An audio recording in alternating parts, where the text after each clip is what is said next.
Welcome to the Locksportscast, your weekly source for Locksport news. This is episode 99, recorded April 26, 2022. I'm your host, Charles Grant.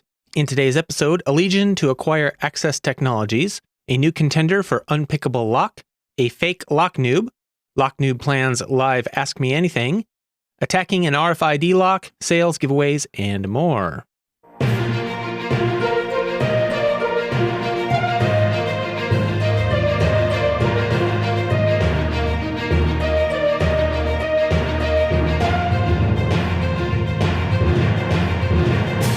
You can subscribe to the audio version of the show on most podcast apps and at thelocksportscast.com. You can subscribe to the video version on YouTube, Odyssey, or Apple Podcasts.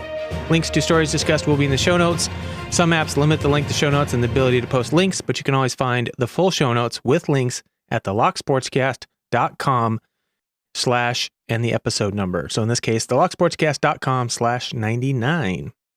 First up in the news, sent in by Jeff Moss, Allegion to acquire Stanley Black & Decker's ASSA Technologies business. This reported by Business Wire.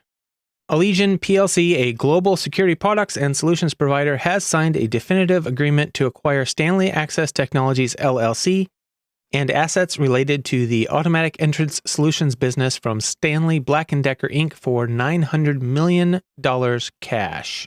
ASSA Technologies is a manufacturer, installer, and service provider of automatic doors in North America, primarily in the United States and Canada. Its customer base centers on non-residential, including retail, healthcare, educational, commercial, offices, hospitality, and government. David D. Petratus, Allegion chairman, and president, and CEO, said, "We are excited to add the ASSA Technologies business to our portfolio of solutions.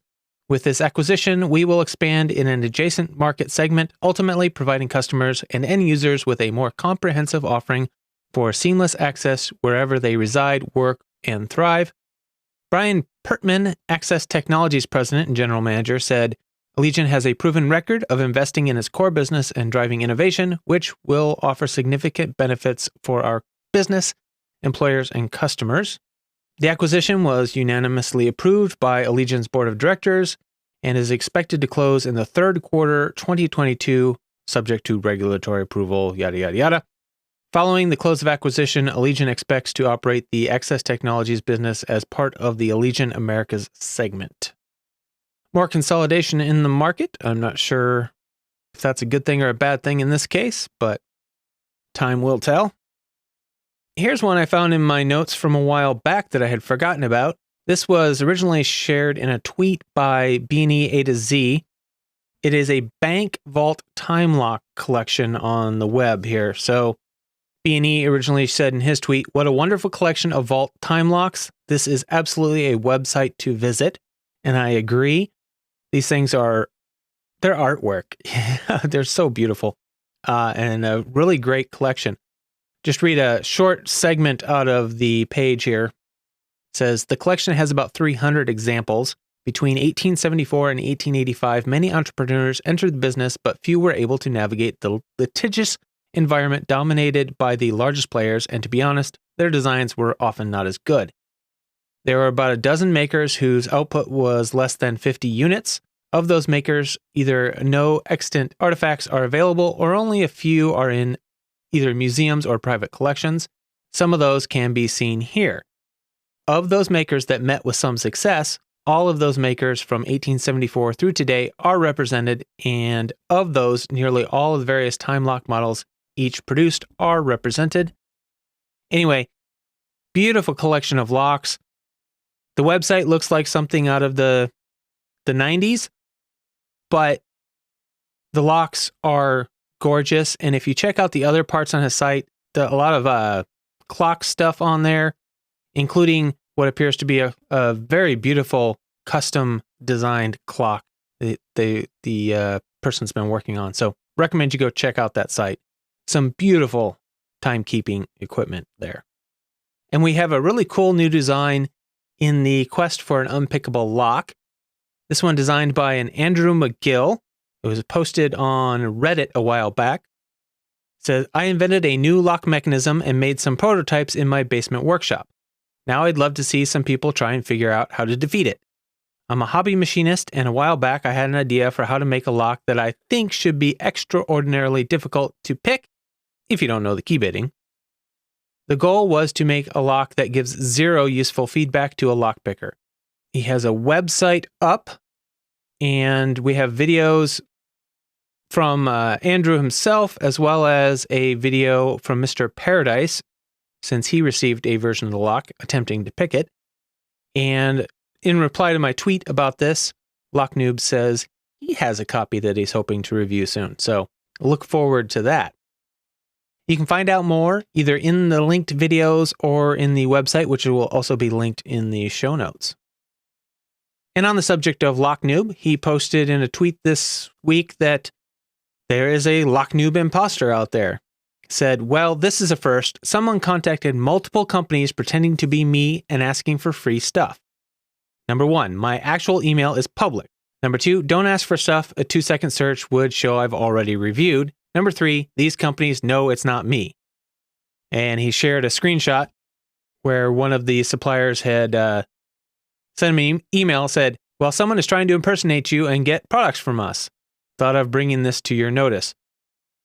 So anyway, something to be aware of. If this person is willing to try it with Noob, they might try it with any of the larger channels. Unlikely they would try it with me, but just in case they do, all of my email addresses that I will use come from my domains. If it doesn't come from one of my domains, it's not me. Most likely it come from charlescurrent.com, charlesbuildscrap.com, thelocksportscast.com, or thelockyAwards.com or .net. And at the current time, I don't ask for products because I don't do reviews. So if somebody sends you an email asking for products from me, email me at a known address and just let me know. And in another tweet by Noob, he said, I'm getting close to 100,000 subscribers. I'd like to celebrate if I can get there with a live Ask Me Anything. In case you can't be there, and to help me fill in dead air, please put some questions for me below. Anything about lockpicking, my channel, me, whatever you want. And looking on YouTube, looks like he has scheduled it for May 1st. So be watching for that. And if you would, it might be a good idea to go ahead and send some questions before it starts so that, like you said, you can fill in the dead air. And I missed it when it happened, but I saw that Starrylock had put up a video doing a birthday giveaway thing. Turns out he just had a birthday. So happy birthday to Starrylock, an amazing member of the community. And for his birthday, he gave away prizes. He was giving gifts out on his birthday. So just shows what a wonderful person he really is. So I wish you all the best and happy late birthday, Starrylock. And on the video front, looks like Artichoke 2000 has started a new series on the ASSA Twin series of locks. The first video is out, and it's his number 32, the ASSA Twin series intro. It's been a while since we had a breakdown video from him, so I recommend you go check it out. There is a reason why he keeps winning Locky Awards. He's just puts together amazing content. And then I came across a video by Great Scott, who is a YouTuber who does a lot of electronics YouTube videos. Somebody I actually subscribe to on for his electronics content. Really does a great job of breaking down how different circuits work and stuff like that. And he put out a video called Pick Lock Electronically. And he put out a video called Can I Pick an RFID Lock Electronically from a Distance? And he says, in this video, I will try to pick an RFID lock electronically. Will I succeed or fail? We will find out. Along the way, we will learn tons about 125 kilohertz RFID locking systems and how, quote, secure they are. Reading and writing to RFID tags will, of course, be part of that. So let's get started. And he does a great job of breaking down just exactly how the RFID tags work, how the signal is detected, and just great stuff. So I recommend learning how it works. Even if you don't plan on actually doing anything with it, it's always good to know what the technology is and how it works. On the product front, a quick reminder, I think I covered this a couple episodes ago, but the impressioning handles designed by Rubberband will be available again soon. And you should be able to find those when they are available at hooligankeys.com. He does have the listing up at the moment, but it says $1,000, which is just a placeholder because they're not in stock yet. Kind of the same thing Sparrows did with the Distatainer pick, where they put $1 million on it. So keep an eye out on his Twitter or Instagram, and he should be posting when they do become available. And a reminder on the meetups front, up at Bsides Seattle 2022 on May 14th, they will have a lockpicking village. So if you are planning on attending Bsides Seattle 2022, be sure to stop in and say hi, or maybe if you're in the area, maybe you could volunteer to help them out. Anyway, if anybody's planning on going, let me know. I won't be able to make it, obviously, because of my work schedule and it's a ways away, but I'd be interested to know if anybody is headed up there.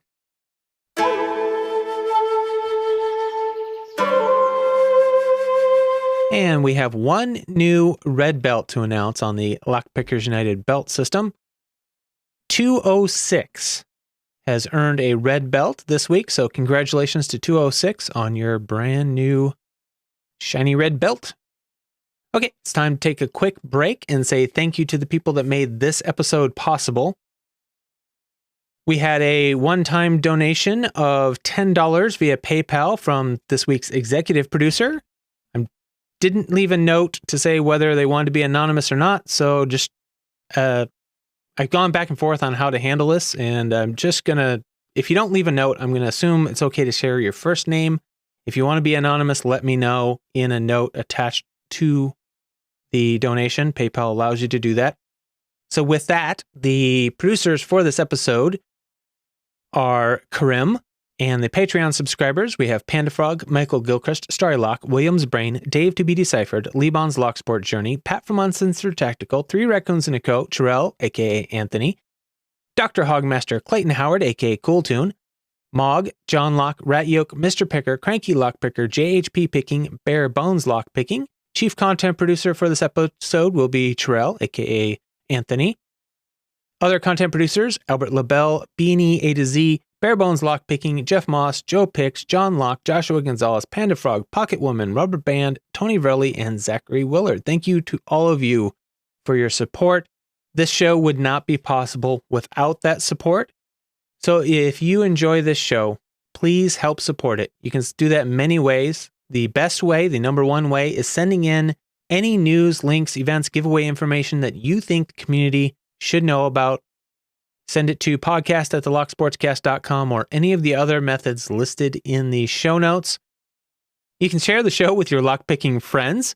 You can leave a review, a comment, and a thumbs up, depending on which platform you are subscribed on. And don't forget to subscribe, either to the audio podcast or the video versions. And if you want to help financially, you can donate on PayPal or subscribe on Patreon. If you help support the show with a donation or information I use in the show, I will give you credit in the show and in the show notes, unless you ask to remain anonymous. If you want to send feedback, you can go to locksportscast.com/contact. And if you want that to be kept confidential, just let me know, or I can share it on the show. That's your choice. If you want it shared on the show, make sure that it is reasonable length, polite, work family safe, not political, and not just drama. So my regular search came up with a story here that just baffles me. This is out of China. It says, Locksmith rescues child from hot car as parents refuse firemen to break windows. It says a girl trapped in a car could only be rescued by firefighters after a locksmith unpicked the lock as the girl's parents refused to break the car windows. Firefighters received a report and arrived on the scene, but the child's mother refused to let firefighters break the window and insisted on waiting for a locksmith. Due to the hot weather, the temperature inside the car was very high, and the child was at risk of heat stroke. The firefighters had to cover the car with fireproof clothing to block out the sun and used thermal sensors to measure the temperature inside the car. The locksmith eventually arrived and opened the car door to rescue the girl. So I don't know what the laws are like in China, but this seems ridiculous to me. No window is worth your child's life. I know what the laws are like in my area, and I know I can get away with it. But even if they weren't, I would risk the lawsuit. If I see a baby locked in a car on a hot day and somebody's waiting for a locksmith, unless that locksmith is right around the corner, I'd probably risk the lawsuit and breaking the window. I'm sorry. That's just ridiculous. All right, off my high horse here. On to sales. We have bare bones lockpicking. You can get 20% off the ultimate lockpicking kit in the Molly case with the code PWLikesMolly20, which is valid until May 1st. And this is a one-time only, one use per person code. So be sure to check that out if you have any interest in that particular product. And also, the 1st of May is the deadline for using the Listen to the Lock Sportscast 2022 coupon code, which is currently good for 15% off store-wide on top of other discounts or sale items. So if you're thinking about buying anything from Bare Bones Lockpicking, be sure to get over there before the 1st of May. If you're planning on shopping at Lockpick Mall, you have choice of 2 different coupon codes, both of which will give you 6% off. The first one is from Albert LaBelle, and the coupon code is Albert. The second one is from Joe Picks, and the code is Joe Picks. Over at mattslockpick.com, you can still find a few custom picks on sale on that website. And over at 3dlocksport.com, you can save 10% on your favorite 3D printed lock picking accessories with the code LSCast10. Mako Locks, you can get 15% off with the code BuyMako. And at uklockpickers.co.uk, you can get 10% off if you use the code GIFT. And Terrell sent in a new giveaway here from Lockswood Locksmiths on YouTube. And the video was Who Doesn't Love Free Tools? Hashtag Lockswood. And evidently he's doing a 1,000 subscriber giveaway. It is open to all locksmiths and lock sporters. If you live outside of the UK, you have to pay for postage on your winnings, but all you have to do is put hashtag Lockswood in the comments if you want to be entered into the draw. It says there's one main prize up for grabs that consists of 5 gauge and 7 gauge curtain pick, 2 times 2-in-1 non-curtain picks, 2 times 2-in-1 non-curtain overlifting picks, 4 times thumb turn bypass wires. And then there are 4 runner-up prizes, which have 4 times thumb turn bypass wire sets. And the giveaway runs until May 15th, 2022. And then he says he will pick 1 main prize winner and 4 runner-ups. So anyway, check it out. Even if you haven't already subscribed to that channel, go ahead and help him out by subscribing. I didn't even know about this channel till Terrell shared this giveaway, so thank you for that one, Terrell. I will have to check out his other videos when I get some free time. And we have the Joe Picks and John Locke 500 subscriber double giveaway, and entries are accepted through the 10th of May 2022. Please go watch both of their videos to get the full breadth of the rules that you need to follow to get entered. The links to both will be in the show notes, or you can just head over to their channels and find those. And Zachary Willard has a 100 subscriber giveaway challenge, the hashtag DuckDuckGoose. The rules: lay out 5 locks in random order. They need to be ones that you have picked or can pick. Blindfold yourself and select your first 2 locks, which are the ducks. And the third lock you select is the goose. This is the lock you must pick open to gain entry. You can take off the blindfold to complete the pick. Only 1 entry per person. And post your video, including his hashtag. Panda-Frog has the hashtag Mini Panda-Frog 2 giveaway still running. That giveaway will run until the Mini Panda-Frog 2 is born, and that is expected sometime around the 8th of June. You have several chances to win. You can be the closest guest on birthday, for closest guess on the birth weight, closest guess on the birth size, or you can be one of the one lucky random draw winner. And the more people that enter, he says, the more the prize will grow. So be sure to get over there and get entered. CLK Supplies, hashtag LockBoss giveaway runs every week. They are a locksmith supplier. They always have good prizes. So if you're into giveaways, be sure to check them out. Remember, the show is completely supported by the community, and it is only possible because of that support. So if you have any information that you think the community would benefit from knowing, send it in, podcast@locksportscast.com. If you don't think it's important, that's okay. Send it anyway. Or if you think everybody else has sent it to me, send it anyway, because quite often they don't. Everybody thinks I know more than I do. I'm not that well connected. Anyway, thank you, and remember to keep it legal.